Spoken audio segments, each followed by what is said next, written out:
Good morning students. उम्मीद करता हूँ आप सब लोग ठीक हो गए और अध्ययन कार्य कर रहे होंगे। आज हमारे जो लेसन चल रहा है उसका नाम है जस्टिस अर्थात न्याय, जिसका फर्स्ट टॉपिक था न्याय की संकल्पना। न्याय को राजनीति विज्ञान में प्रस्तुत करने का प्रथम प्रयास किसने किया? प्लेटो ने समाज की कितनी श्रेणियां बताई, कितने तत्व बताए, न्याय का संबंध कहाँ किससे सरोकार बताया, ये सब हम क्लियर कर चुके, अर्थात पढ़ चुके। आज हम जो प्राचीन काल में जो न्याय के विचार है, तो प्राचीन काल में न्याय के विचारों को प्रस्तुत करने वाले दो विचारक थे, जिसका प्रथम नाम था प्लेटो। क्या नाम था? प्लेटो के बारे में हम समस्त चीज़ें पढ़ चुके। उसकी पुस्तक का नाम क्या था? अब हम जो दूसरा विचारक है उसका नाम है अरस्तु।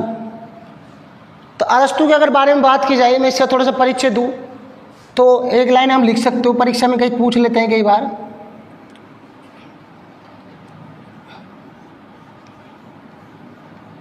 अरस्तु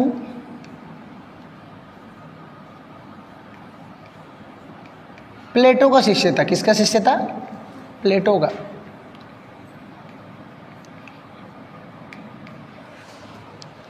अर्थात अरस्तु के गुरु का नाम क्या था?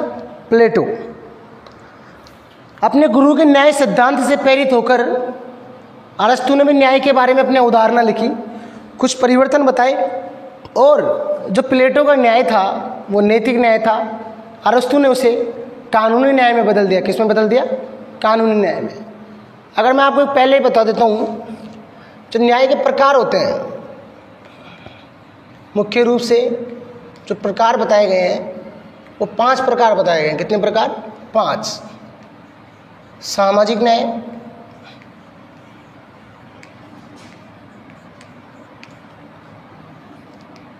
राजनीतिक न्याय,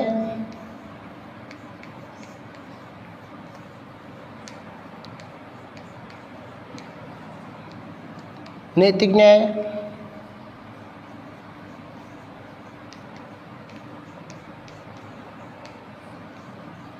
आर्थिक न्याय,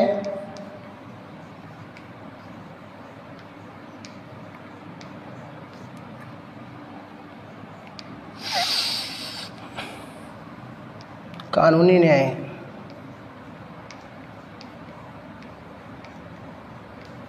वर्तमान में तो ये चारों न्याय ऊपर के, सामाजिक, राजनीतिक, नैतिक, आर्थिक, वो इनका संबंध किससे होता है? कानूनी न्याय से। अर्थात वर्तमान में जो न्याय का रूप है वो मुख्य रूप से क्या है? कानूनी। किस पे? कानूनी। अतः नैतिकता, आर्थिकता, सामाजिक, राजनीतिक न्याय को परे हटकर सबसे बड़ा न्याय कौन सा होता है? कानूनी। अर्थात चाहे कितना भी आर्थिक न्याय, कितना भी पैसे वाला आदमी हो, वो कानून से भी नहीं बच सकता अपराध करके। कानून की नज़र में क्या होता है? सभी समान होते हैं। चाहे अपराध महिला ने किया हो, पुरुष ने किया हो, अपराध क्या होता है?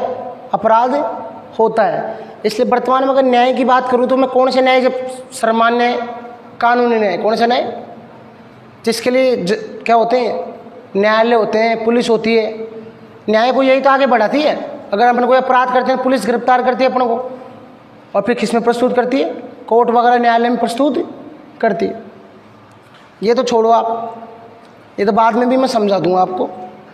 आपकी पाठ्य पुस्तक का लास्ट टॉपिक है मेरे हिसाब से न्याय के प्रकार, वहाँ पे बात आ जाएगी।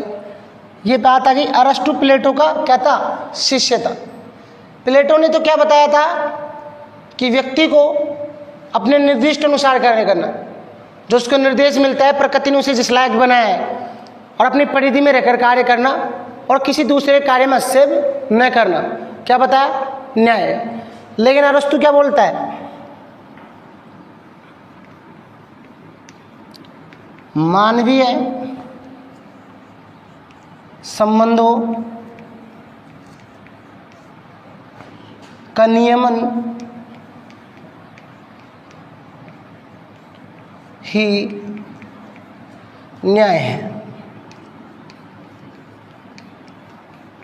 जो मानवीय संबंध जिन विचारों पर रखे जाते हैं, ठीक तरीके से चलते हैं, मानव का संबंध जरूरी नहीं है कि एक रिश्तेदार से संबंध हो, एक ग्राहक का एक दुकानदार से भी क्या होता है, संबंध होता है, नहीं होता? वो ग्राहक होता है, वो दुकानदार होता है। शिष्य का गुरु से संबंध होता है, पथिक का रास्ते से संबंध होता है। हर व्यक्ति का किसी न किसी से क्या होता है, कुछ ना कुछ संबंध होता है। तो जो नियम चल रहे हैं उसके अनुसार, जिन नियमों के आधार पर चल रहे हैं, वही क्या बताया उन्होंने, न्याय। यदि आपको दुकानदार से कोई सामान लेना है तो उसके लिए क्या करना पड़ेगा, आपको पैसा देना पड़ेगा। क्या देना पड़ेगा, पैसा, विनिमय। या तो मुद्रा देनी पड़ेगी या वस्तु के बदले क्या देनी पड़ेगी, वस्तु, एक्सचेंज।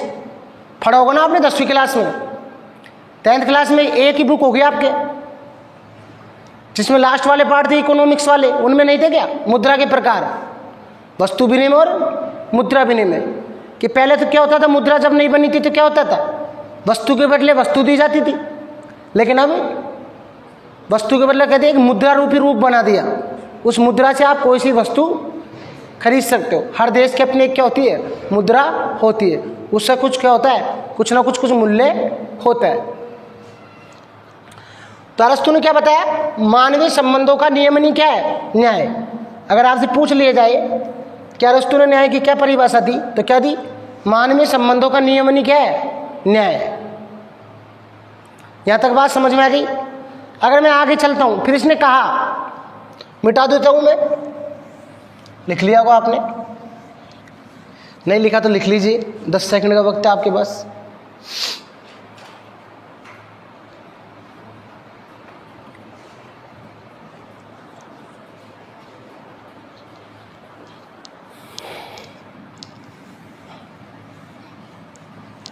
अब मैं आगे चलता हूं। अरस्तु ने क्या कहा कि मानवीय संबंधों का नियम ही न्याय है, और लोगों में एक जैसे नियम, लोगों में एक जैसे नियम क्या बनाते हैं, राज्य। और राज्य में किसका जन्म होता है, न्याय का जन्म होता है। किसका जन्म होता है, न्याय का। इसके बाद में जो अरस्तु के टॉपिक से संबंधित सबसे महत्वपूर्ण बात है, जिसमें परीक्षा में क्या आते हैं, प्रश्न आते हैं। क्या आते हैं, प्रश्न आते हैं। वो अरस्तु ने क्या बताए, न्याय के प्रकार बताए। क्या बताए, न्याय के प्रकार। लिखिए, टॉपिक डाल लीजिए।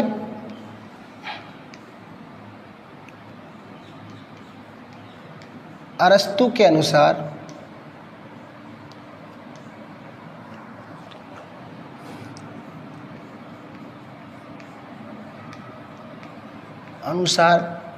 न्याय के प्रकार।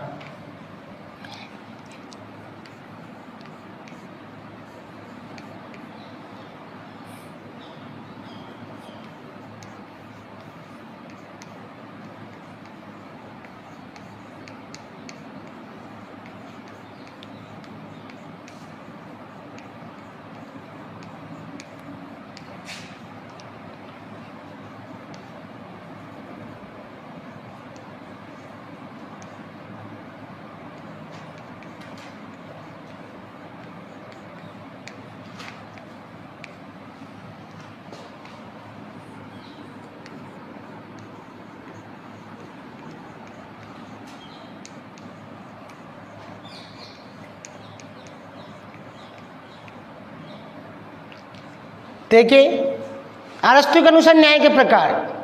तो प्रयोग क्षेत्र के आधार पर अरस्तु ने न्याय के 2 प्रकार बताए। कितने प्रकार बताए, 2। जो प्रथम था उसका नाम था वितरणात्मक न्याय,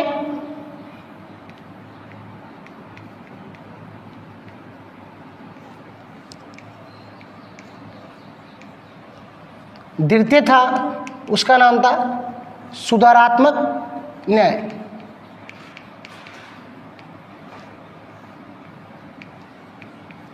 अब पेन को नीचे रख दीजिए आप लोग, आपके पेन को मैं जो बोल रहा हूँ जिसको ध्यान से सुनिए, आपको दोनों न्याय समझ में आ जाएंगे। वितरणात्मक न्याय, इसमें कौन सा शब्द दिख रहा है, वितरण। क्या दिख रहा है, वितरण। तो अरस्तु का मानना था कि राज्य में, समाज में जो शक्तियों का वितरण व संरक्षण है, वितरण मतलब बंटवारा, संरक्षण मतलब जो प्रदान की जाती है, सुरक्षित की जाती है किसी व्यक्ति में, वो किस आधार पर होनी चाहिए, योग्यता के अनुसार होनी चाहिए। किसके अनुसार, अर्थात जो जितना काबिल है, योग्यता का मतलब होता है काबिलियत। क्या होता है, अर्थात जो जितना काबिल है, जितना उसके अंदर सामर्थ्य है, जितना वो कार्य कर सकता है, उसी को उतनी संपत्ति मिलनी चाहिए। यदि कोई व्यक्ति है जो 8 घंटे काम कर रहा है तो उसके अंदर क्या है, काम करने की काबिलियत ज़्यादा है, मेहनत ज़्यादा कर रहा है, योग्यता उसमें ज़्यादा है। योग्यता से बात है कि पढ़ा लिखा। जैसे एक चपरासी की तनख्वाह और एक कलेक्टर की तनख्वाह बराबर तो नहीं रख सकते ना अपन, क्योंकि चपरासी थोड़ा बहुत पढ़ लिख के बन गया, लेकिन कलेक्टर के लिए करना पड़ती है, बहुत ज़्यादा मेहनत करनी पड़ती है। तो उन दोनों का वेतन समान थोड़ी रख सकते हैं। तो आनुपातिक समानता का पक्षधर था। किसका? आनुपातिक समानता का। कौन? अरस्तु। अर्थात समाज में शक्तियों का वितरण व संरक्षण किस आधार पर होना चाहिए? योग्यता के अनुसार। किसके अनुसार? योग्यता अनुसार। जितना जिसके अंदर सामर्थ्य उसको इतना ही मिलना चाहिए। ऐसे थोड़ी है कोई व्यक्ति तो काम ही नहीं कर रहा, आराम से बैठा है, उसको किस बात का पैसा, उसको किस बात की रोटी। अगर मैं आप लोगों के एग्जाम ले रहा हूँ और सबके 10-10 नंबर दे दिए मैंने, जो मेहनत करके आए उसके भी 10 नंबर दे दिए, और जिसने कॉपी में कुछ नहीं लिखा उसके भी क्या कर दिए? 10 नंबर। तो आप लोगों को परेशानी होगी नहीं होगी? होगी आप लोगों को परेशानी, क्योंकि आप सोचोगे कि हमने तो इतनी मेहनत की और सर ने हमको 10 नंबर दिए हमारी मेहनत के। लेकिन एक स्टूडेंट, 2-4 स्टूडेंट ऐसे भी है जिन्होंने कुछ मेहनत ही नहीं की, ना उन्होंने रात को पढ़ी, ना कोई नींद चैन खोया, फिर भी उनके कितने नंबर आ गए? 10 नंबर। उस जगह आपको धक्का लगेगा। तो अरस्तु समाज में ऐसी स्थिति नहीं चाहता था, इसलिए उसने कहा कि राज्य में शक्तियों का बंटवारा या शक्तियों का वितरण या संरक्षण योग्यता के अनुसार होना चाहिए। किसके अनुसार? योग्यता के अनुसार होना चाहिए। और राज्य क्या करेगा? व्यक्ति की संपत्ति, स्वतंत्रता और समानता की रक्षा करेगा। तो वितरणात्मक न्याय लिखिए इसमें।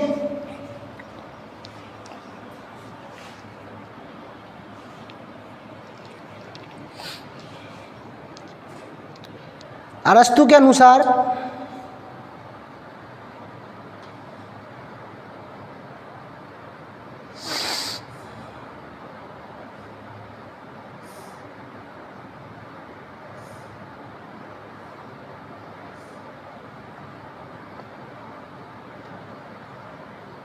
शक्तियों का बंटवारा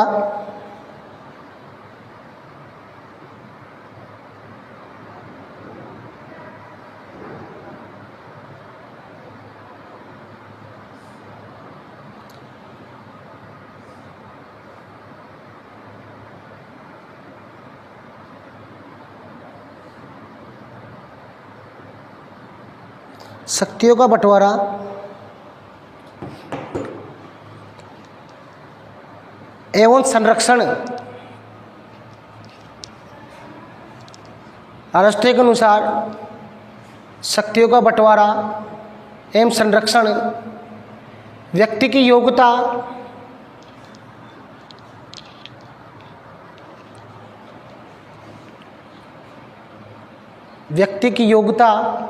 एवं योगदान के अनुसार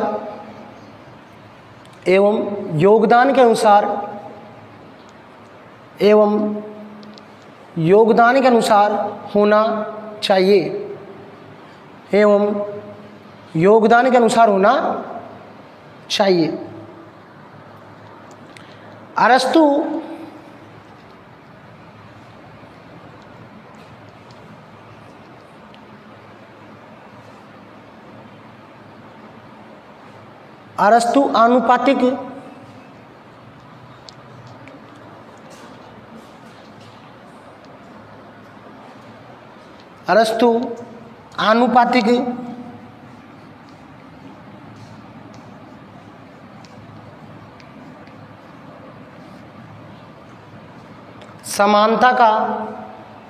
आनुपातिक समानता का पक्षधर था।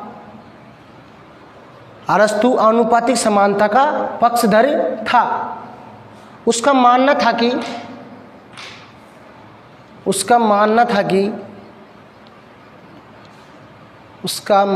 कि व्यक्ति को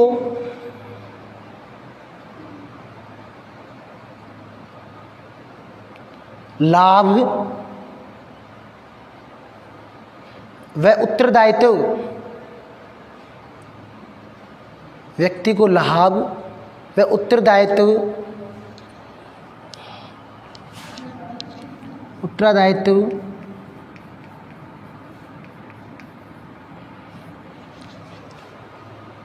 समता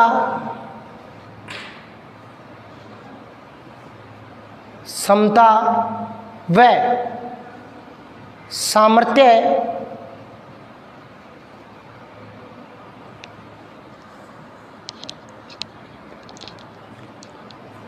के अनुसार, समता व सामर्थ्य के अनुसार मिलना चाहिए। समता व सामर्थ्य के अनुसार मिलना चाहिए। मैं एक बार दोबारा बोल देता हूँ लाइनें, जिन्होंने नहीं लिखी हो। आप ऑनलाइन क्लास ले रहे हो, क्या पता नोटबुक लेके बैठे हो नहीं बैठे हो, लेकिन स्टूडेंट्स लगातार निरंतर क्लास लग रही है। वही कक्षा का जैसा माहौल बनाने की कोशिश करें, बंद कमरे में बैठे जहाँ आपको आवाज़ नहीं आ रही हो, और अपने अध्ययन कार्य को निरंतर जारी रखें। सरकार की गाइडलाइन का कोई पता नहीं कब स्कूलें खुले, इसलिए ऑनलाइन क्लास में पढ़ने की कोशिश करें और लिखें जो भी टीचर आपको लिखवा रहा है। बोल देता हूँ मैं एक बार दोबारा कि अरस्तु ने कहा कि शक्तियों का बंटवारा योग्यता व योगदान के अनुरूप होना चाहिए। वो आनुपातिक समानता का पक्षधर था और उसका मानना था कि व्यक्ति को लाभ व उत्तरदायित्व समता व सामर्थ्य के अनुरूप मिलना चाहिए। यह अरस्तु का वितरणात्मक न्याय था। परीक्षा में पूछ लेता है 2 नंबर का प्रश्न कई बार, क्या अरस्तु के वितरणात्मक न्याय को समझाइए। या 4 नंबर का पूछेगा तो क्या पूछेगा, अरस्तु के न्याय की क्या कीजिए, विवेचना कीजिए, जिसमें आपको दोनों न्यायों को क्या करना पड़ेगा, वर्णन करना पड़ेगा। तो हमने वितरणात्मक न्याय भी क्या कर लिया, क्लियर कर लिया। और वितरणात्मक न्याय क्या होता है, अर्थात शक्तियों का वितरण किसके अनुसार, समता सामर्थ्य योग्यता और योगदान के अनुरूप मिलना चाहिए। अगर 1 नंबर में पूछ ले तो ये लाइन सीधी लिख सकते हो आप अपने कॉमन सेंस के अनुसार कि शक्तियों का वितरण या संरक्षण।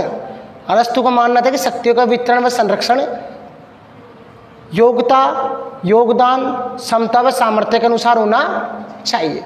कौन सी समानता का पक्षधर था, आनुपातिक समानता का पक्षधर था। इस प्रकार के प्रश्न क्या बनते हैं, परीक्षा में बनते हैं। तो प्रश्न कहाँ से आएगा यह आपको पता होना चाहिए। याद आप सब लोग कर लोगे, लेकिन प्रश्न कैसे बन के आएगा और उत्तर कैसे देना है, ये चीज़ किसको पता होनी चाहिए, स्टूडेंट्स आपको पता होनी चाहिए कि प्रश्न कैसे बन सकता है और हम उत्तर कितना बढ़िया दे सकते हैं। जितना अच्छा उत्तर दोगे उतने अच्छे क्या मिलेंगे, आपको अंक मिलेंगे। अब दूसरा न्याय कौन सा चलता है, सुधारात्मक न्याय। तो इसमें कौन सा शब्द आ रहा है, सुधार। कौन सा आ रहा है, सुधार। अब अरस्तु क्या बोल रहा है, अरस्तु ने भी भाई हर काल के पीछे पीछे का काल होता है नहीं होता स्टूडेंट्स, इतिहास बोलते हैं। क्या बोलते हैं उसको, इतिहास। क्या आज से 100-150 साल पहले राजाओं का शासन था, कोई लोकतंत्र नहीं था, कोई चुनाव नहीं होते थे। जिस राजा के पास ज़्यादा सेना होती थी वो दूसरे राज्य पे क्या कर देता था, हमला कर देता था, उस राज्य को जीत कर अपने राज्य में मिला लेता था। अगर उसकी जनता विद्रोह कर दी तो उस जनता को मार दिया जाता था। लेकिन वर्तमान में ऐसा कुछ नहीं है। तो अरस्तु ने भी अपने पिछले का काल देखा कि इस काल में क्या होता था, पीछे वाले काल में राज्यों की क्या स्थिति थी। उसमें उसने सुधार करने का प्रयत्न किया। उसने कहा कि राज्य को जो वितरणात्मक न्याय के द्वारा जो व्यक्ति को अधिकार प्राप्त होते हैं, क्या होते हैं, अधिकार प्राप्त होते हैं, उन अधिकारों को क्या रोकना चाहिए, हनन रोकना चाहिए। क्या रोकना चाहिए, हनन। हनन का मतलब होता है अर्थात जिनमें कमी कर रहे हैं, प्रतिबंध लगा रहे हैं, उसे क्या करना चाहिए, रोकना चाहिए। ये किसने कहा, अरस्तु ने। और राज्य समय समय पर क्या करेगा, लोगों की संपत्ति की रक्षा भी करेगा, अधिकारों की रक्षा भी करेगा। ये किसने बताया, अरस्तु ने। अगर राज्य को अपनी न्याय नीति में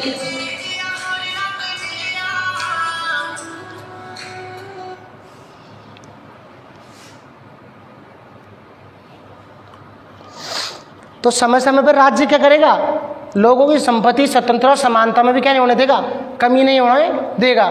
नए नए नियम बनाएगा जिससे लोग क्या कर सके, अपने अधिकारों की रक्षा कर सके और दूसरे व्यक्ति उन पर क्या नहीं कर सके, उनके अधिकारों में कमी नहीं ला सके। अगर मैं आपसे क्वेश्चन करूं, वर्तमान में भी ऐसी व्यवस्था है क्या? अगर आपके पास इसको उत्तर तो कमेंट्स में उत्तर दे सकते हो आप, जब कमेंट्स करके कुछ भी प्रश्न का क्या कर सकते हो, उत्तर भी पा सकते हो। वर्तमान में ऐसी व्यवस्था है। वर्तमान में हमें अधिकार मिले हुए, मूल अधिकार। क्या मिले हुए? मूल अधिकार। संविधान के भाग 3, 12 से 35 में हमारे मूल अधिकारों का वर्णन है। मूल संविधान में 7 मूल अधिकार थे, वर्तमान में 6 है। समानता का अधिकार, स्वतंत्रता का अधिकार, शोषण के विरुद्ध अधिकार, धार्मिक स्वतंत्रता का अधिकार, शिक्षा एवं संस्कृति का अधिकार और संवैधानिक उपचारों का अधिकार। वर्तमान में यदि हमारे अधिकारों में कोई क्या करता है, कमी करता है, तो हम संवैधानिक उपचारों के अधिकारों के माध्यम से क्या कर सकते हैं, रीट लगा सकते हैं। किसमें? न्यायपालिका में। किसमें? न्यायपालिका में। 5 प्रकार की रीटें होती है: प्रतिषेध, उत्प्रेषण लेख, अधिकार पक्षा, बंदी प्रत्यक्षीकरण और परमादेश। इन 5 रीटों के माध्यम से हम हमारे अधिकारों की क्या कर सकते हैं, रक्षा कर सकते हैं। तो कहीं ना कहीं जो वर्तमान में जो प्रणाली है वो कहीं ना कहीं प्राचीन काल के जो विचारक थे उनके विचारों से कहीं ना कहीं मिलती जुलती है। ऐसी बात बहुत वर्ष पहले क्या कहती थी, अरस्तु ने। किसने कहती थी? अरस्तु ने। देखिए सुधारात्मक न्याय में,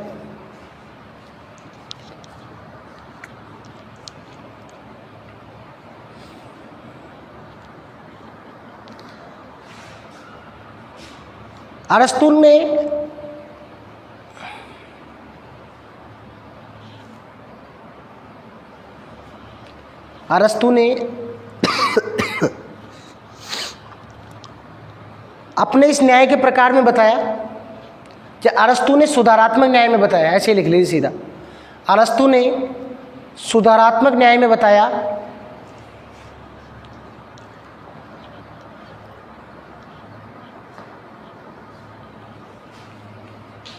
अरस्तु ने सुधारात्मक न्याय में बताया कि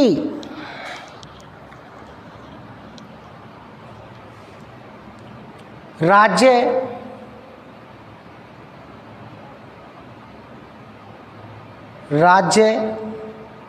नागरिकों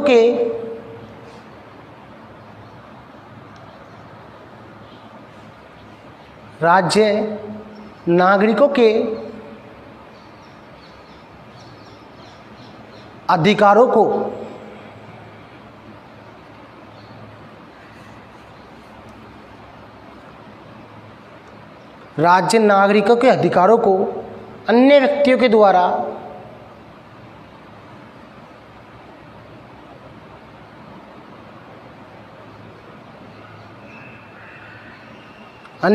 द्वारा हनन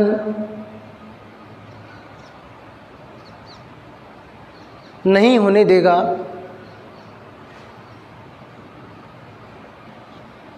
हनन नहीं होने देगा। हनन का मतलब मैंने आपको समझा ही दिया। हनन नहीं होने देगा तथा नागरिकों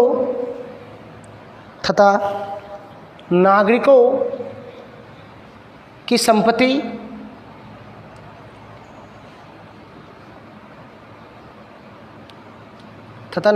संपत्ति समानता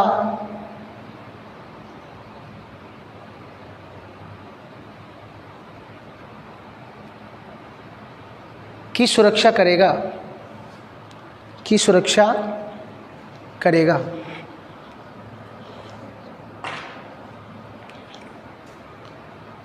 तो स्टूडेंट्स, अरस्तु ने जो न्याय के बारे में बातें बताई थी उसकी पूर्ण रूप से जानकारी मैं आप लोगों को दे चुका। अरस्तु ने क्या बताया? पहली बात तो अरस्तु क्या था? प्लेटो का शिष्य। मानवीय संबंधों का नियम नहीं क्या बताया उसने?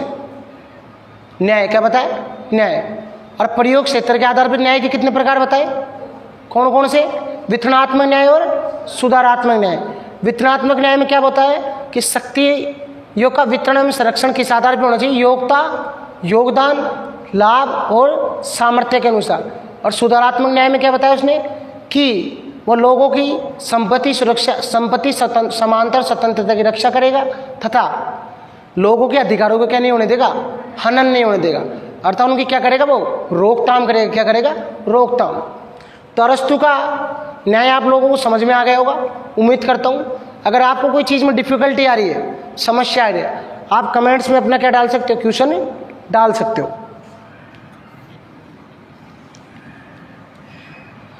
अब ये तो हो गया प्राचीन काल में न्याय संबंधी विचार। अगर आपसे परीक्षा में प्रश्न पूछ लिया जाए कि प्राचीन काल में न्याय संबंधी विचार का क्या कीजिए, विवेचना कीजिए, वर्णन कीजिए, तो आपको क्या करना है, प्लेटो और अरस्तु के न्याय का वर्णन कर देना है। प्लेटो और अरस्तु के न्याय के बारे में कुछ पूछ ले आपसे, अंतर वगैरह, तो ये बता देना कि प्लेटो न्याय के प्रथम प्रतिपादक थे, प्लस प्लेटो को न्याय नैतिक न्याय था। क्या था, नैतिक न्याय। लेकिन अरस्तु के न्याय कैसे न्याय थे, कानूनी न्याय। कैसे न्याय था, कानूनी न्याय। तो प्राचीन काल आपके सामने क्लियर हो गया कि प्राचीन काल में न्याय के विचार को प्रस्तुत करने वाले विचारक कौन थे, प्लेटो और अरस्तु। प्राचीन काल के बाद मैंने बताया था आपको मध्यकाल। कौन सा काल, मध्यकाल में न्याय संबंधी विचार, न्याय संबंधी विचार। प्राचीन काल के बाद कौन सा काल आया, मध्यकाल। अर्थात प्राचीन काल और आधुनिक काल का बीच का समय क्या हुआ,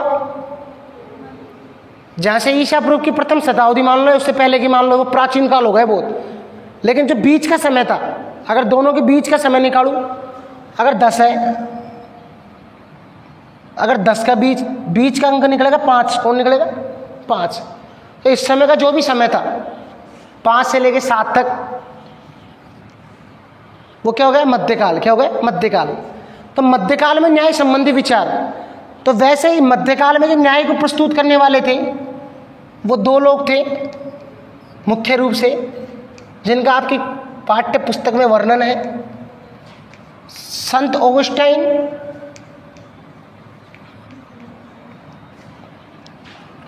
दूसरे का नाम है थॉमस एक्विनास।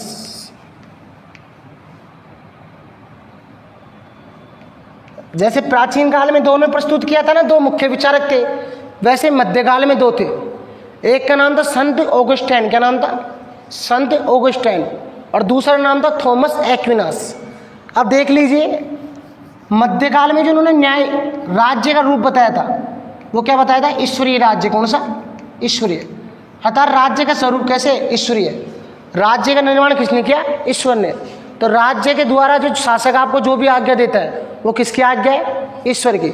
ईश्वरीय राज्य के कर्तव्य, राज्य की आज्ञा का पालन, कर्तव्य का पालन क्या बताया उन्होंने, न्याय बताया। क्या बताया, न्याय। तो एक लाइन लिख लीजिए,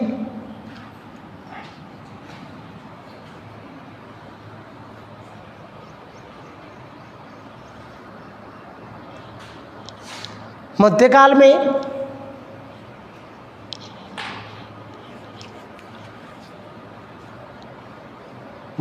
में राज्य का स्वरूप 11th क्लास में आप लोगों के पास पॉलिटिकल साइंस थी, तो आपने पढ़ा होगा आपके पाठ नंबर 5, 8 राज्य के स्वरूप। कौन से स्वरूप, कि राज्य कैसे अस्तित्व में आया, राजा कैसे अस्तित्व में आया। आपने पढ़ा होगा कि जब राज्य अस्तित्व में नहीं थे, मत्स्य न्याय की स्थिति थी, अर्थात बड़ी मछली छोटी मछली को खा जाती थी। अर्थात ताकतवर आदमी क्या करता था, जो कमजोर आदमी था उसका क्या करता था, शोषण करता था, दमन करता था। जब राज्य जैसी चीज अस्तित्व में आई ना, राजा बना तो नियम बने, जब जाके समानता आई। तो राज्य का स्वरूप कैसा था, ईश्वरीय। कैसा था, ईश्वरीय। और ईश्वरीय राज्य, ईश्वरीय, इसमें लिखो ईश्वरीय राज्य के कर्तव्यों का पालन है। ईश्वरीय राज्य के कर्तव्यों का पालन है। ईश्वरीय राज्य के कर्तव्य का पालन ही न्याय बताया गया।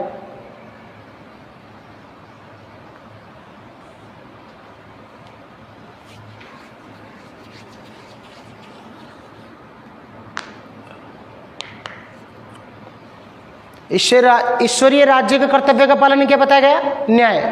किस काल में? मध्यकाल में। और मध्यकाल में न्याय को प्रस्तुत करने वाले दो विचार कौन कौन से थे? संत ऑगस्टाइन और थॉमस एक्विनास। तो स्टूडेंट्स आगे चलते हैं। आज संत ऑगस्टाइन और थॉमस एक्विनास ने न्याय के बारे में क्या क्या बताया, न्याय के बारे में कौन कौन से शब्द उन्होंने कहा, क्या विशेषता बताई। तो पहली बात बताता हूं मैं, संत ऑगस्टाइन के द्वारा एक पुस्तक लिखी गई जिसका नाम था the city of God.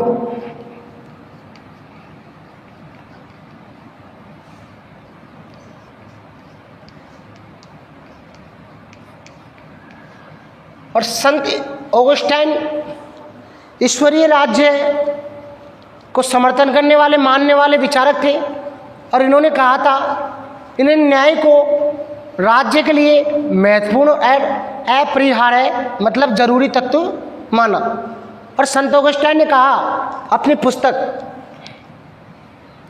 The city of God में कहा कि जिन राज्यों में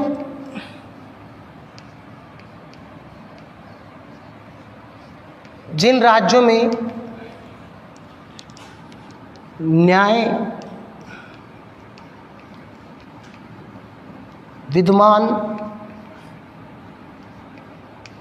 नहीं है, वो चोर, वो राज्य चोर उचक्कों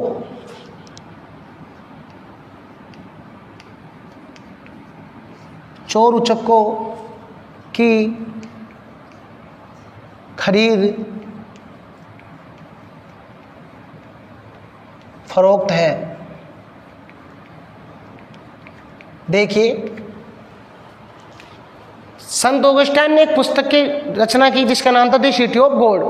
और उन्होंने कॉलम क्या सबटाइटल दिया इसमें कि जिन राज्यों में न्याय विद्वान नहीं है, अर्थात विद्वान का मतलब उपस्थित नहीं है, अर्थात जिन राज्यों में न्याय नहीं होता लोगों के साथ, वो केवल किसकी खरीद फरोख्त है? चोर उचक्के। अर्थात उस राज्य में कौन से लोग रह सकते हैं? ईमानदार लोग नहीं रह सकते। कैसे? बेईमान लोग ही रह सकते हैं। सिर्फ चोर उचक्के ही वहां पे क्या कर सकते हैं? अपने जीवन यापन कर सकते हैं। ईमानदार लोग ऐसे राज्य में रह ही नहीं सकते, क्योंकि समय समय पर वो क्या जाएंगे? ठगे जाएंगे। उनकी संपत्ति समांतर स्वतंत्रता क्या होगी? असुरक्षा हो जाएगी। आगे बात समझ में? तो लिखिए,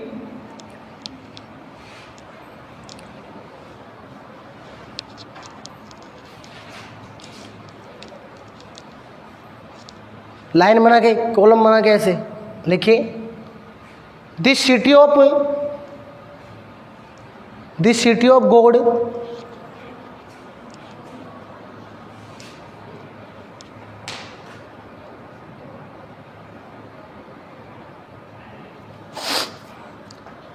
हाँ, द सिटी ऑफ गॉड के रचनाकार संत ऑगस्टाइन थे। उन्होंने अपनी पुस्तक में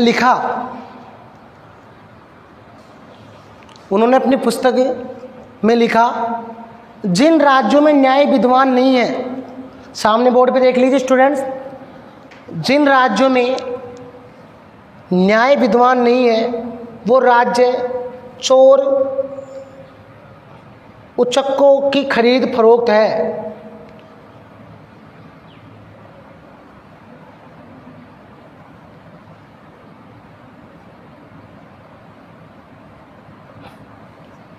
चोर उचक्कों की खरीद फरोख्त है।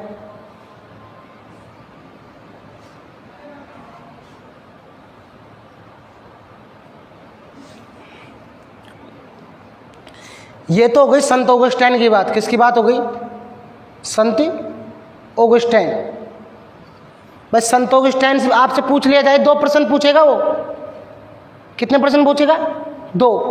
प्रश्न कहां से आएगा, ये चीज दिमाग में रखनी कि प्रश्न कैसे बन सकता है।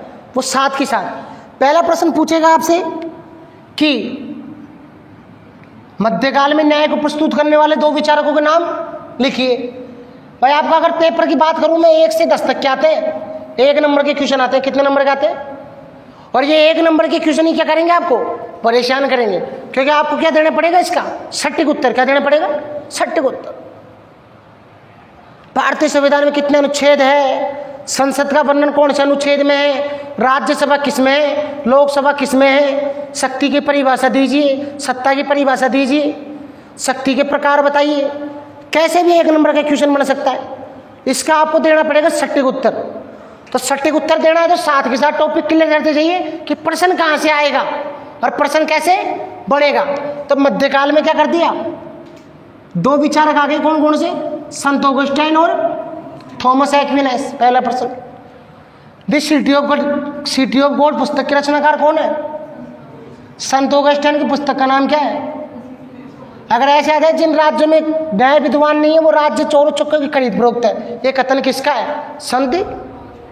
ऐसे पूछ सकता है कि संत ऑगस्टाइन ने न्याय के बारे में क्या कथन प्रस्तुत किया या क्या विचार प्रस्तुत किए। तो ये विचार प्रस्तुत किए नहीं किए, तो प्रश्न कहां से आएगा, ये चीज आपको मालूम होनी चाहिए। साथ के साथ आपको चीजें याद हो जाएगी। तो संत ऑगस्टाइन क्लियर अपना।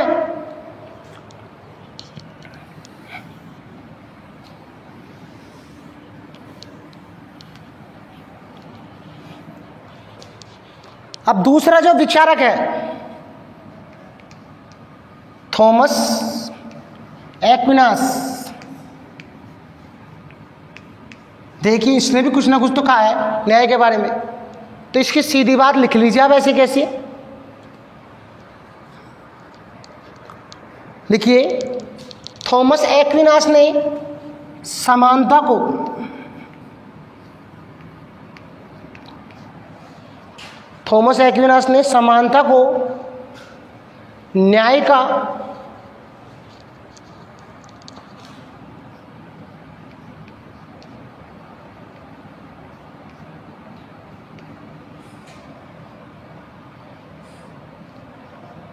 समानता को न्याय का मौलिक तत्व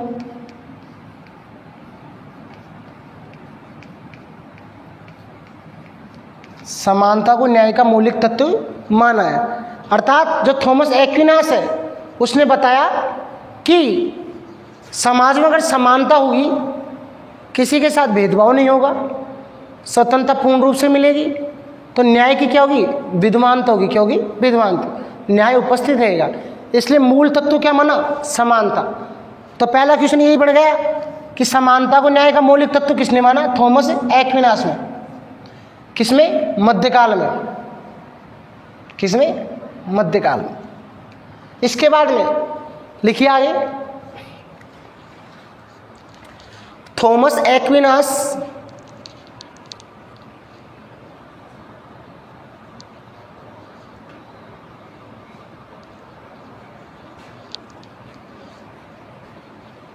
के द्वारा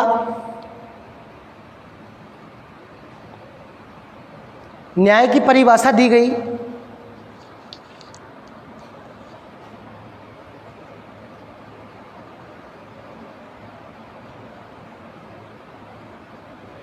जो इस प्रकार है।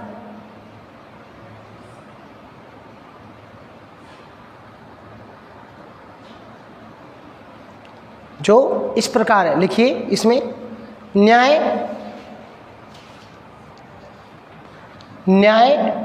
अनुशासित और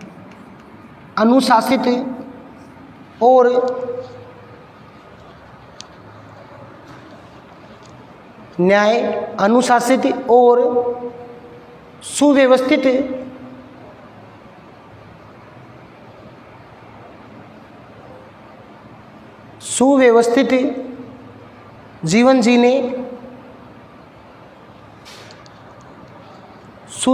जीवन जीने तथा तथा उन कर्तव्यों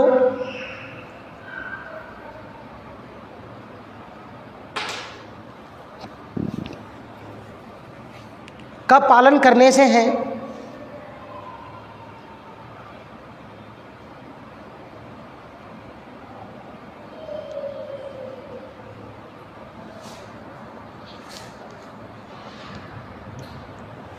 पालन करने से है जिनकी व्यवस्था मांग करती है, जिनकी व्यवस्था मांग करती है,